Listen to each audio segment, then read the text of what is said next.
Welcome back to the Red Dice Diaries RPG podcast. I'm your host, John.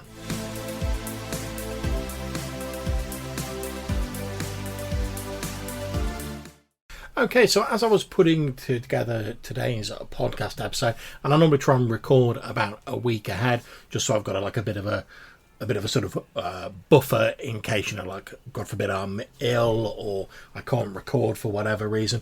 But as I was sat down and recording this, I was thinking a little bit about how pristine, relatively speaking, dungeons seem to be whenever you go into them in a D&D game. Now, obviously, your mileage for this will depend on how much you use dungeons in your game, but it broadly applies to other settings as well. Now, you might say, oh, well, that's not true, John. I mean, there's plenty of ruins and old abandoned mines and stuff like that. And yeah, there is.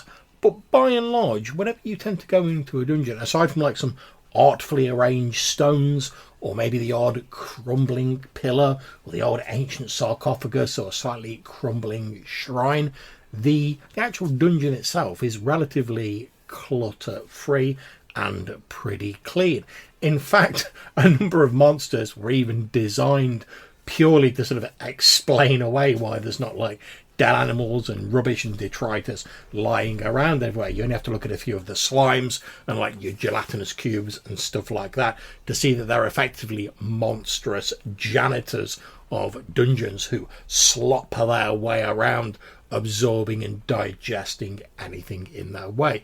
And that's great as a sort of funny, tongue-in-cheek, stopgap measure if someone's like, oh, well, I couldn't see any tracks of like animals that they'd killed or like carcasses or anything in this ogre. Now we've got into gelatinous cube. There we go. That's it. That's done. And that's a perfectly serviceable solution if you want to use that, as is just like having a big pit that your monsters, your ogres, your trolls, whatever, throw all of their waste into. I mean, hell, if you look back in history, that's pretty much been the sort of de facto method of humans getting rid of their waste. And we still sort of do that today with rubbish tips and whatnot. But I also think we're potentially missing an opportunity to really sort of sell the idea of an inhabited dungeon by describing, obviously in only as much detail as you're comfortable, the actual filth that would accumulate in such a dungeon lair. So let's say you're going to do this. How would you go about it? Well, the first thing to do is look at your dungeon and its reason for existing. This should help you determine whether the dungeon is going to be in regular use or whether it's been sealed off and is never meant to be entered again. So like some sort of ancient tomb or barrow or something like that. Because whether it's being used or not will determine the sort of clutter and the rubbish you will find lying around. So let's look at each of these in turn. So first of all, the dungeon that is designed never to be entered again. Well, first of all, it makes more sense that there will be lots of death traps and stuff like that in such a dungeon, because there's not going to be the risk of people setting them off every time they're wandering through the corridors. The creators intended that this should never be entered again, so they could fill it full of traps and all manner of stuff like that, and they needn't have to worry that one of their servants or whatever is going to mistakenly trip the poison dart trap or the deadfall or whatever. Also, if there's offerings, treasure and stuff like that was meant for, I don't know, maybe a dead warrior's been buried there and his armour and his soldiers and stuff like that were buried with him, then they might well be more on display. There's reports of various pyramids in Egypt where various items have been relocated across the course of history by the sort of pyramid builders and their descendants, and they were pretty much just lined up in the narrow corridors of the pyramid because no one was really supposed to be going in there. So if they had to move stuff, they genuinely moved stuff as little as they needed to get the job done. So your treasure might actually just be out and in the open because, well, if you've already like death trapped it to high heaven, then it doesn't really matter if the treasure's out and about, does it? You don't need to seal it in a safe or anything like that. Also, the dirt and the grime that you'll tend to come across will tend to be more the sort of wear and tear of ages past and the weight of history. It won't be the sort of muck that's trodden in by people coming and going. There may, for instance, be a thick layer of dust, or there may be cobwebs everywhere, like small spiders and arachnids have managed to get in and weave their webs relatively undisturbed, so they could be absolute blankets of webbing everywhere. There might be tracks in the sand or the dirt of the floor of creatures, or even the original creators of the tomb or the building, that have lain undisturbed for centuries because no one has got in there. You also need to give a thought as to whether anyone else has tried to enter the tomb or the building or whatever over the years, and how successful they were in their attempt. I mean, we'd hope they weren't too successful, because it's going to be a bit anticlimactic if the players struggle through this death trap dungeon and eventually find that it's already been cleaned out by some other adventurers 50 years prior. However, finding the bodies of some unfortunate tomb robbers who ran afoul of the tomb's defences when they tried to penetrate it could give them some useful clues if they're observant, and it also gives them the opportunity to potentially pick up some sort of adventurous loot that maybe they forgot. So, like if they needed some extra torches or whatever, maybe the adventurers or the tomb robbers who died previously have a backpack on with some of the things that an adventurer might need in it. That's down to you. So, in terms of dungeons that are meant to be entered and used frequently, these tend to be the lair of various creatures, normally sort of slightly more intelligent creatures, unless it's a cave with like a wyvern, a cave bear, or some other large predatory creature in it. Now, if a dungeon is being used regularly, you won't tend to get like the layer of dust everywhere, because there'll be constant sort of foot traffic coming and going. There won't be heavy webbing because it would be broken by the denizens, although if you find some broken webbing in a supposedly unused dungeon, that could give you a clue that actually it's become active again and some monsters have moved in or whatever. Now, the sort of dirt and the muck you'll tend to find there is the waste products produced by whatever creatures are living there. Now, all living creatures have certain basic needs, and this can vary a bit in a fantasy game, but by and large, creatures are looking for a roof over their head, some food, some water, and a means of coming and going from their home or their lair. So, first of all, obviously the roof over the head, that's the dungeon, that's absolutely fine. A means of coming or going.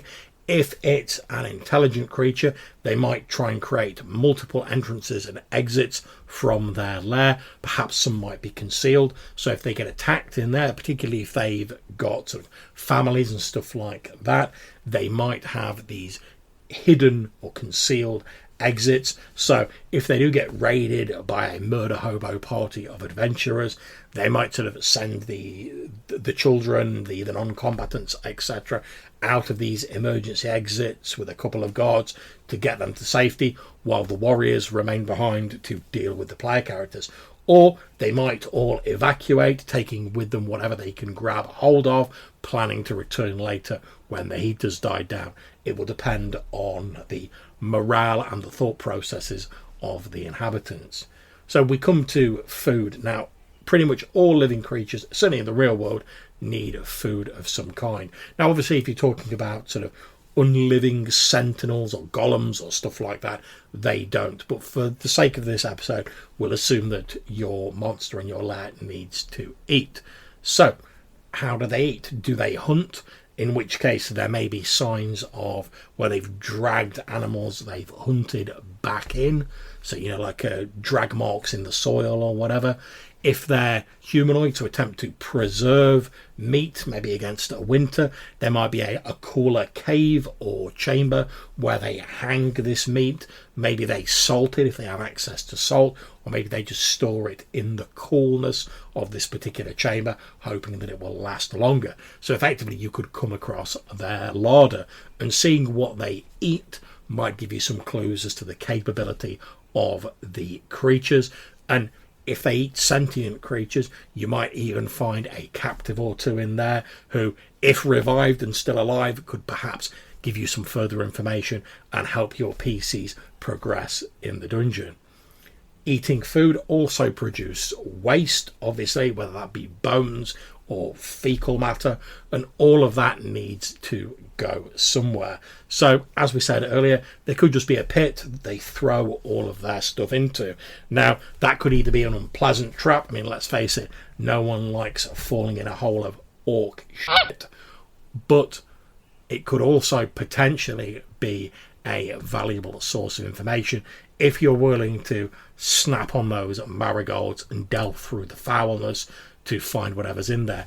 And if they eat sort of sentient creatures, there may be coins, gems, small undigestible things that have survived the passage through their digestive system and now rest in this silage pit, for want of a better term. So you may find some treasure in there, although I'd advise giving it a quick brush off before you put it in your backpack. When talking about potentially sentient creatures as well, we also have to consider that most creatures that are sentient will desire some level of comfort.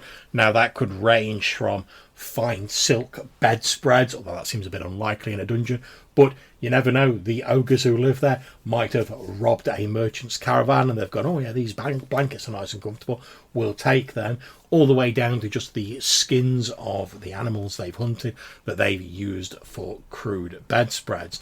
Now, most sort of sentient creatures would, if they had the option, probably stash some additional methods of comfort, like extra blankets, extra stuff like that, for when the weather gets really cold, or things wear out over the course of time, so they'll need replacing. And having a stash of such things never hurts. It saves you having to go out and go, I've got to hunt something, otherwise I've not got a skin to sleep on, if you've got some in your storage room. And the heroes could come across such a storage chamber. And again, delving through these creature comforts could not only give them an idea about the creatures they're facing, their level of sentience and the needs that they seek to fulfill, but it could also tell you what they've been preying on. In the example of the ogres I used earlier, they find all this fanciful stuff in there that is obviously at odds with all the crude sort of ogreish stuff they've found around. They may reach the conclusion that these ogres are preying on the nearby trade route, and that could give them additional information to reorganize their plan. And maybe they try and set up a counter ambush on the trade route, so the next time the ogres attack a merchant's caravan, the PCs are there waiting for them. So there's just a few ideas in how thinking about the rubbish and detritus that you would find in your dungeons could potentially add an extra layer of detail to them. It also gives you some cool extra places to stash treasure rather than just having it in a big old wooden chest. Hopefully that's given you some ideas. If you'd like to get in touch with us, maybe tell us about how you use rubbish and how you distribute treasure in your own games, or just to chat about previous episodes or anything to do with tabletop RPGs, then you can get in touch with us a couple of ways. You can leave a voicemail message using SpeakPipe or Anchor, or you can send us an email to rddrpgpodcast@gmail.com. Until we see you again, take care, stay safe, and whenever you're playing, have fun.